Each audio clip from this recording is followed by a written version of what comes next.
تو جملہ اسمیہ کا جو سبق ہم پڑھ لیتے ابھی کتاب سے، اب یہ ہم پریکٹیکل کرنے کے لیے یہاں پر آئے. ہم نے پڑھا تھا کہ معرفہ پلس نکرہ جملہ اسمیہ بنتا ہے.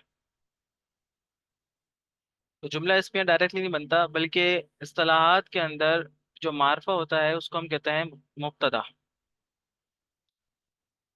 اور مبتدا کے بعد والے لفظ کو ہم کہتے ہیں خبر، جو کہ ہوتی ہے نکرہ. تو یہ مبتدا اور یہ خبر مل کر بنتا ہے جملہ اسمیہ خبریہ. میں خبریہ خبریہ بار بار کہہ رہا ہوں، بتا دوں گا کیونکہ. تو مبتدا اور خبر یہ بنتا ہے جملہ اسمیہ. لیکن اس سے پہلے ایک اور بات، وہ کیا ہے؟ یہ جو مبتدا ہوتا ہے نا، اور یہ جو خبر ہوتی ہے، ان دونوں کا جو اعراب ہوتا ہے وہ حالت رفع ہوتا ہے، مطلب مرفوع کہلاتا ہے. مبتدا کو بھی ہم مرفوع کہتے ہیں اور خبر کو بھی مرفوع ہی کہتے ہیں، اور یہ دونوں ہمیشہ حالت مرفوع میں ہی آتے ہیں. اب یہاں لکھا ہوا بھی ہے انا بشرون. تو انا یہ ضمیر ہے، ضمیر مرفوع منفصل، اور یہ بنتی ہی مبتدا ہے. یہ ضمائر جو ہوتی ہیں ان کی جو پوری لسٹ ہے، وہ تمام ضمائر ہمیشہ مبتدا بنتی ہیں. اور اس کے بعد آنے والا جو یہ لفظ ہے، اب یہ مبتدا بن رہی ہے تو یہ ضروری ہے کہ یہ معرفہ ہے، اور یہ بھی ضروری ہے کہ یہ مرفوع ہے. ہاں، لیکن یہ مبنی ہوتی ہیں.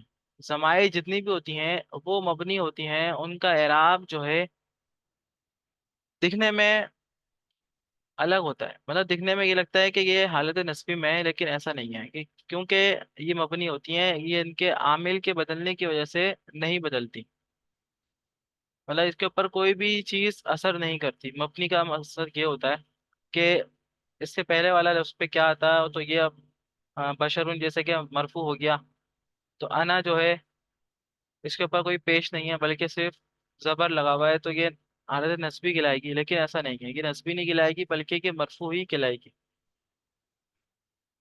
کیونکہ ضمائر جتنی بھی ہوتی ہیں، چاہے وہ مرفوع ہو، منصوب والی ہو، مجرور والی ہو، چاہے وہ منفصل ہو، متصل ہو، کیسی بھی ہو، ضمائر جو ہے ان کا ایک ہی کلر ہوتا ہے، ایک ہی مثال ہوتا ہے. وہ مبنی ہوتی ہیں اور وہ الگ الگ اعراب بیان کرتی ہیں، لیکن ہوتی وہ مبنی ہے. محلن اس کو ہم کہتے ہیں کہ یہ مرفوع. ٹھیک ہے؟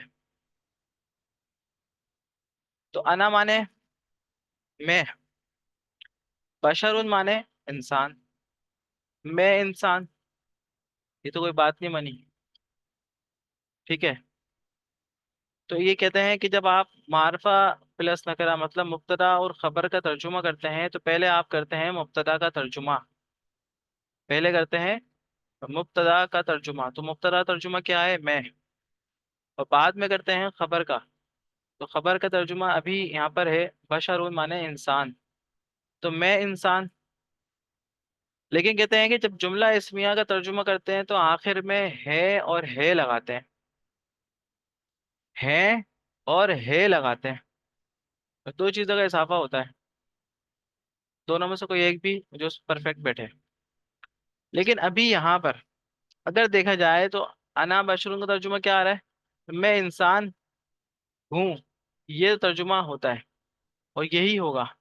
لیکن اگر ہم اس کے قاعدے کے تحت چلیں کہ جملہ اسمیہ کا ترجمہ کرتے وقت اردو میں آخر میں ہے اور ہے لگاتے ہیں، اگر میں لگاؤں کہ میں انسان ہے یا میں انسان ہے، تو یہ بات سمجھنے والی نہیں ہے. کیونکہ ہماری لغت کے اعتبار سے، جو اردو لغت کے اعتبار سے، اس پہ یہ جملہ فٹ نہیں بیٹھ رہا. تو اسی لیے اس کو اب ہم کچھ تبدیلی اپنی طرف سے بھی کر سکتے ہیں. اس کے ترجمے میں اجازت ہے کرنا. کچھ تبدیلی کی مراد جملے کی تبدیلی، بول چال کے اندر تبدیلی، لفظوں کی چھیڑ چھاڑ نہیں. تو انا بشرون، میں انسان ہوں، یہ پرفیکٹ آ کے ترجمہ بیٹھ گیا اس میں. کتنی باتیں بتائی اس میں میں نے آپ کو؟ ایک تو بتائے کہ معرفہ جو ہوتا ہے اس کو کہتے ہیں مبتدا، اور اس کے بعد والے اسم کو جو نکرہ ہوتا ہے اس کو کہتے ہیں خبر۔ مبتدا جو ہے وہ ہمیشہ مرفوع ہوتا ہے، اسی طریقے سے خبر جو ہے وہ بھی مرفوع ہوتی ہے۔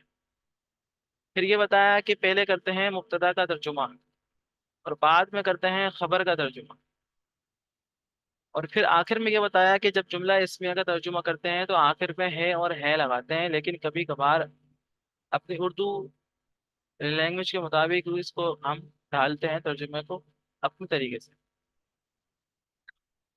آگے آ جائیں، یہ ہے ترکیب کا اسٹائل، اور یہی طریقہ آپ نے اپنانا ہے۔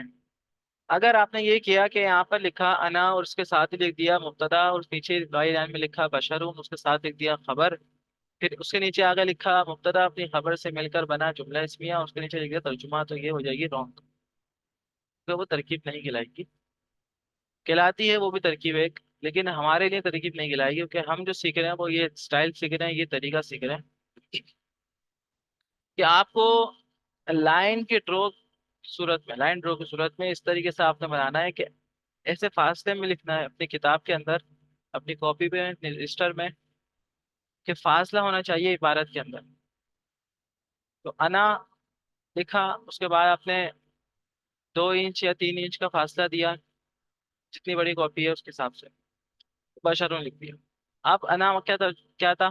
انا آپ نے دیکھا کہ یہ معرفہ ہے یا نکرہ ہے؟ آیا کہ آپ نے دیکھا اس کو یہ معرفہ ہے؟ وہ کیسے؟ آپ نے بولا کہ معرفہ کی 7 اقسام ہیں، وہ کون کون سی؟ اس میں علم، اس میں اشارہ، اس میں ضمیر، اور معرب العام، معرب الاضافت، وغیرہ وغیرہ۔ تو آپ نے کہا کہ یہ اس میں ضمائر جو ہیں اس میں سے آ رہی ہے ایک ضمیر انا، اور یہ ضمیر مرفوع منفصل ہے، آپ نے اس کو بیان کر کے لکھ دیا یہاں پر مبتدا۔ اب بشرون کی طرف چلے، تو بشرون کو انالائز کیا آپ نے کہ یہ کیا ہے؟ تو اس پہ آپ نے اس کو دیکھا، اس پہ تو الف لام بھی نہیں ہے شروع میں، اور اس میں اشارہ بھی نہیں ہے، اس میں موصول بھی نہیں ہے، اس میں علم بھی نہیں ہے، اس میں ضمیر بھی نہیں ہے، مطلب کچھ بھی نہیں لگ رہا ہے اس میں، معرفہ والی کوئی بھی اس میں علامت نہیں پائی جا رہی۔ پھر آپ نے اس کو 100% سوچ سمجھ کر اس کو لکھ دیا خبر۔ خبر اور مبتدا دونوں آ گئے ہیں۔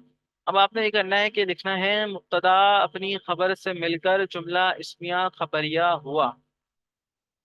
اب ترجمہ کیا ہے؟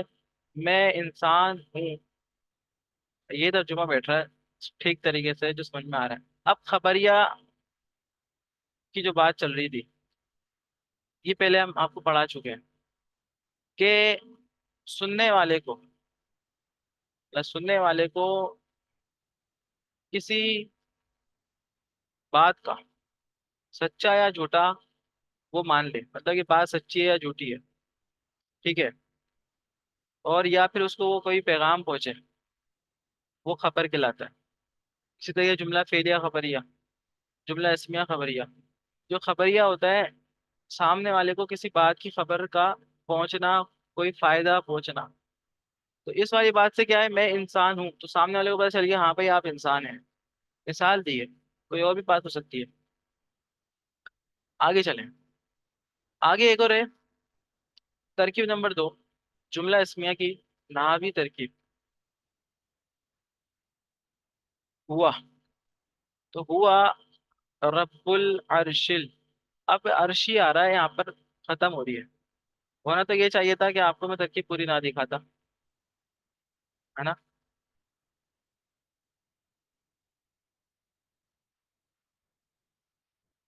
بس یہ ترکیب آپ کو دکھاؤں،